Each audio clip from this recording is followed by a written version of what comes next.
Special মশলা ছাড়াই special স্বাদের মোরগ পোলাও। বাসায় রেগুলার রান্নার যে মশলাগুলো থাকে সেগুলো দিয়েই কীভাবে স্পেশাল চিকেন বিরিয়ানি রান্না করা যায় সেই সমস্ত টিপস অ্যান্ড ট্রিক্স থাকছে আজকের রেসিপিতে। আসসালামু আলাইকুম এভরিওয়ান, আবারও চলে এসেছি নতুন একটা রেসিপি নিয়ে। আমি ইসমাত। আজকে আমি বানাবো সহজ রেসিপিতে চিকেন বিরিয়ানি। তেল দিচ্ছি 1.5 কাপ।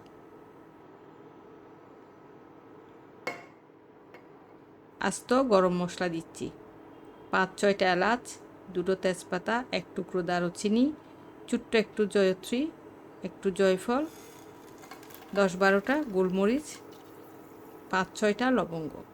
পেঁয়াজ কুচি দিচ্ছি 1 কাপ।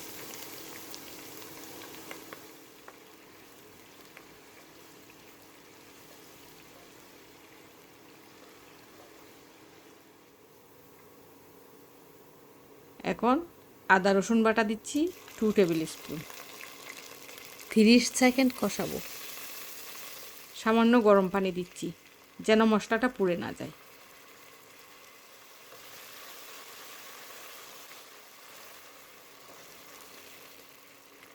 আবারও সামান্য গরম পানি দিচ্ছি।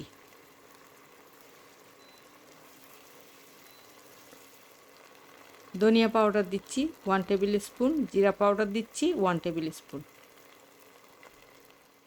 1 মিনিট ধরে কষাবো।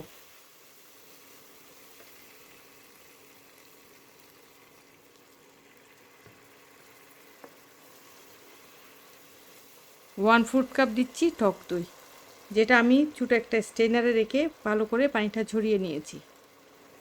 এখন খুব দ্রুত নাড়াতে হবে, তাহলে দইটা দানা দানা হবে না, স্মুথ হবে। এখন দিচ্ছি 1 ফোর্থ কাপ বাদাম বাটা। এটা চীনা বাদাম, যেটা সহজেই সবাই অ্যাফোর্ড করতে পারবেন। বাদাম এবং দই দুটোই খুব দ্রুত তলায় লেগে যায়, তাই নাড়ানো বন্ধ করা যাবে না। আবারও সামান্য গরম পানি দিচ্ছি। এভাবে একটু গরম পানি দিব আর কষাবো। এরকম করে 4 থেকে 5 মিনিট ধরে কষাতে থাকবো। মশলা কষানোর উপরেই মাংসের স্বাদটা ডিপেন্ড করে। কাঁচামরিচ দিচ্ছি 10-12টা। লবণ দিচ্ছি 1 টিস্পুন।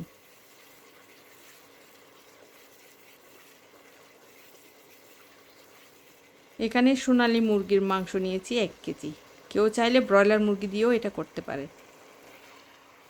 মাংসের সাথে মশলা ভালো করে মিশিয়ে নিচ্ছি। চিনি দিচ্ছি 1 টিস্পুন। এটা স্বাদের ব্যালেন্সটা করে। খাবারকে মিষ্টি বানাবে না, কিন্তু স্বাদটা বাড়াবে। মেশানো হয়ে গেলে ঢেকে দিচ্ছি 10 মিনিটের জন্য। অফ ক্যামেরায় আমি 5 মিনিট পরে একবার নেড়ে দিয়েছিলাম। 10 মিনিট পরে দেখুন পানি বের হয়েছে অনেকটা। যদি এই পানিতে মাংস সিদ্ধ হয়ে যায় তাহলে আমি এক্সট্রা কোনো পানি অ্যাড করব না।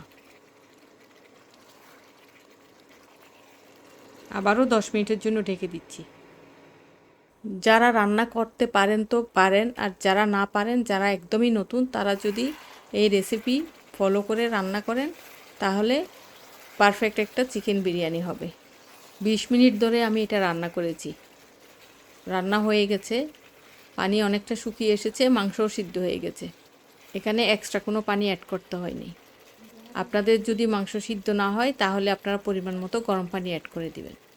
এখন আমি দিচ্ছি 500 গ্রাম পোলার চাল। এটা চিনি গুঁড়া চাল। এটা আমি আধা ঘন্টা আগে ধুয়ে পানি জড়িয়ে রেখেছি। এবার ভালো করে মাংসের সাথে কষিয়ে নিচ্ছি। 2 মিনিট কষাবো আমি। ভালো করে কষালে ভাতটা ঝরঝরে হবে। গরম পানি দিচ্ছি 750 ml। কাপ মেপে দিলে 3 কাপ, মেজারমেন্ট কাপে 3 কাপ পানি দিতে হবে।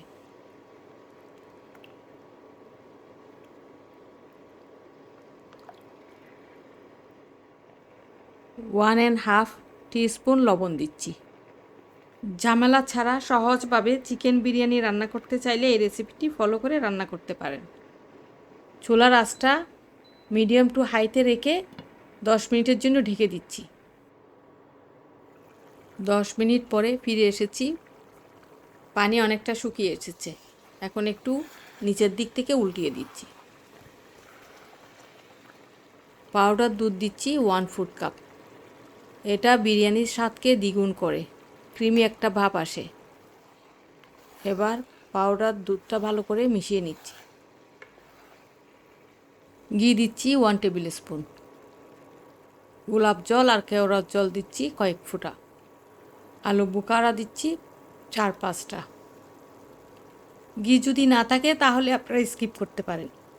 পেঁয়াজ বেরেস্তা দিচ্ছি 1/4 কাপ। এবার দমে রেখে দিব 15 মিনিটের জন্য। আমার ভিডিওটা যদি আপনাদের ভালো লাগে, লাইক কমেন্ট শেয়ার করবেন, সাবস্ক্রাইব করে আমাকে সাপোর্ট করবেন ইনশাআল্লাহ। হয়ে গেছে অসম্ভব মজার চটপট চিকেন বিরিয়ানি। ভাতটা ঝরঝরে হয়েছে, মাংসটাও ভালোভাবে কুক হয়েছে। আশা করি আপনারা একবার ট্রাই করবেন। এখন একটু পরিবেশন করে দেখাচ্ছি। দেখে নিশ্চয়ই বুঝতে পারছেন কতটা ঝরঝরে হয়েছে ভাত। ভিডিওটা দেখার জন্য সবাইকে অনেক অনেক থ্যাঙ্কস। আসসালামু আলাইকুম।